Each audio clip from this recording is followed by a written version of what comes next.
Peace and blessings in this corner box of 24. Good evening, everyone. Hope everyone is doing well. I'm doing pretty well this evening myself. And I just wanted to talk about something real quick that's really on my mind. Quick video as I get ready for this fight tonight. But, Canelo Alvarez, man, is one of my favorite fighters. He's actually been at the top of my list for the last few years. But I'm gonna be honest, man, I don't like the move that he's making. And as a boxing fan, as someone that's into boxing like I am, and from talking to other people and talking to friends and family that's into boxing as well, a lot of people, man, don't like the move that Canelo is making. So my thing is, why would you jump over Jermell Charlo and Benavidez to fight Bivol, who's really hasn't fought anybody, and then fight a third fight with Triple G, who's 40 years old now? And I'm not knocking him because he's 40. You know what I'm saying? Which is considerably old in boxing. I'm not knocking him because of that, because you got fighters that fought into their 40s and won. We got that history. You know, we got fighters like Bernard Hopkins, we got Archie Moore, we got George Foreman. We got fighters that fought into their 30s and 40s, so that's not the knock. But Triple G, well, let me go to Dimitri Bivol. Matter of fact, let me start off with Jermell Charlo. Jermell Charlo is undefeated middleweight champion. And I'm sure that he will come up to 168 to fight Canelo. I'm sure that they could work that out.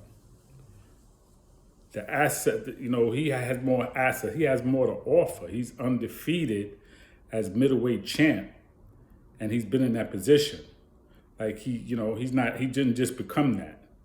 He has fights under his belts. He has experience under his belt. Okay?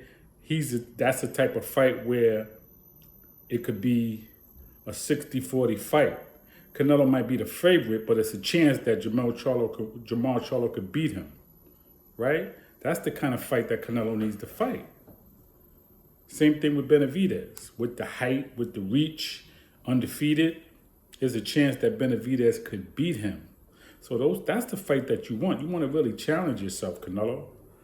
Bivol, he's 19-0, 11 knockouts, but who has he fought, though, at 175 to solidify him? Who has he fought?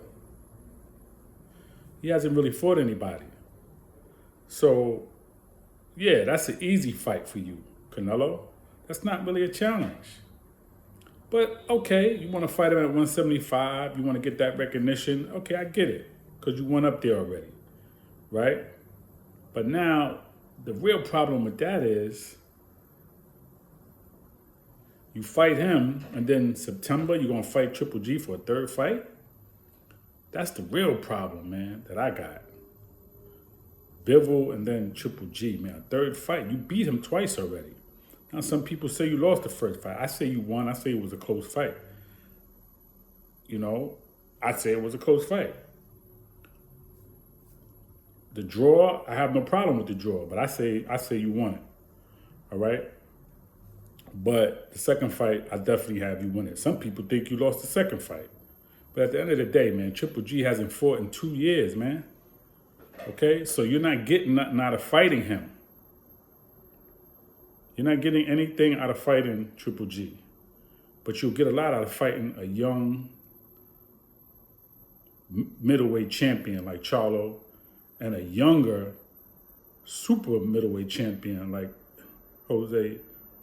David Benavidez, pardon me. You'll get more out of that. That'll add more to your status, to your record, to your legacy. That's what it's about, Canelo. I know you want the money, and I know you're chasing the money. And guess what? You're going to get the money, but you're going to make good money with them too. Okay, you can make good money fighting Charlo and Benavidez. I got to drop you, man, from my list, Canelo, because of this move that you're making. And you're going to lose a lot of fans, and they're going to lose on the pay-per-view as well, because nobody really wants to see that. Nobody honestly wants to see you fight. I wouldn't pay to see you fight Triple G a third time. And I'm not going to watch you really fight Bivol. I wouldn't pay for that either, honestly. There's no challenge. The challenge is in fighting Charlo and in fighting Benavidez. You fight those fights, you garner a lot of support. But if you go the other way like you're doing, it's not going to work, Canelo. So I got to drop you from my list, man, as my favorite because you're making a bad move. And I don't believe it's you. I believe it's Reynoso. I believe it's your promotion. You know, I know you're so promoted pretty much, but you still got the zone. You still got Eddie Hearn giving you advice. I think they're taking you the wrong way.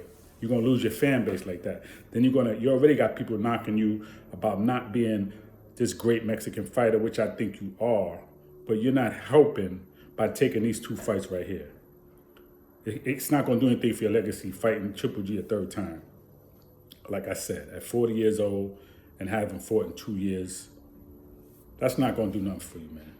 You're probably going to beat him, knock him out, and then what? You know what I'm saying? You're going to beat Bivol, and then what? Fight a fight that's going to challenge you, man, where there's a chance that you could lose. And then you win that fight, you got more on your side. But fighting these 2 fights, nah, man. I have to drop you from my list, man. So it have to be Terrence Crawford. It have to be Jerome Boutinas. It have to be Stephen Fulton. Cool boy stuff. Like, these are the dudes, man. I mean, they there anyway, but I had Canelo at the top. But I can't do that no more, man. You disappointed me with this fight. You disappointed a lot. You're disappointing a lot of the real boxing fans out here by taking these 2 fights, Canelo. I don't know if you may not ever see this video.